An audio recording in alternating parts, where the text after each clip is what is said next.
Hello, this is Scott, and this is the Hyper Report. Here are the quotes for various items. First, Japan's downgrade. Moody's downgraded Japan from AA3 to A1. This is because of uncertainty on deficit reduction goals, growth in background deflationary pressure, and rising government bond yields. Perhaps another reason is that Moody's payoff by Japan was lost? So, with the U.S. debt now above $18 trillion, will the U.S. see another downgrade, or is the check in the mail?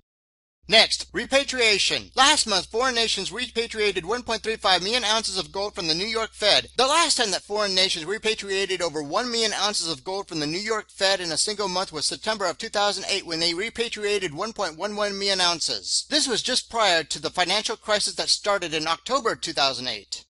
Next, commodity derivatives. Rapidly falling oil prices could trigger a nightmare scenario for the commodity derivatives market, and the sixth largest too big for jail banks, which control $3.9 trillion in commodity derivative contracts, could experience absolutely massive losses. Most of the time, these big banks come out on top. However, this time the house of cards may come toppling down upon them, and it would virtually guarantee a full-blown economic meltdown, as China now becomes the world's biggest economy.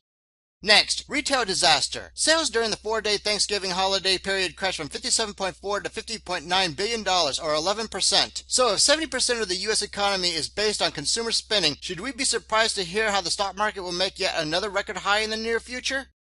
Next, food as weapons? The U.S. government has been doing the following, among other things. 1. Reducing debit card payouts to the poor. 2. Stockpiling survival food as far back as 2008. 3. Getting ready with martial law plans with the impending debt crisis. History clearly demonstrates that dictatorial regimes, whether they be socialist, communist, or Marxist, will not hesitate to use food as a weapon against their own people in order to solidify power and impose absolute autocratic control. Next, commercial-assisted suicide? People are now proposing that entrepreneurs should be able to go into business to make people painlessly die. Perhaps one day there will be suicide centers with nice-sounding names so that Soylent Green can finally be commercially produced to quell the masses. Belgian euthanasia doctors are even touring Auschwitz, that they call an inspiring venue, to perhaps get a good start? Next, police stockpiling. Please check this site to see out what military equipment your city has been stockpiling to prepare for martial law. For example, why would a town of 50,000 need 3 tactical assault vehicles that would be used in Iraq or Iran? See how well militarized your local law enforcement agencies are.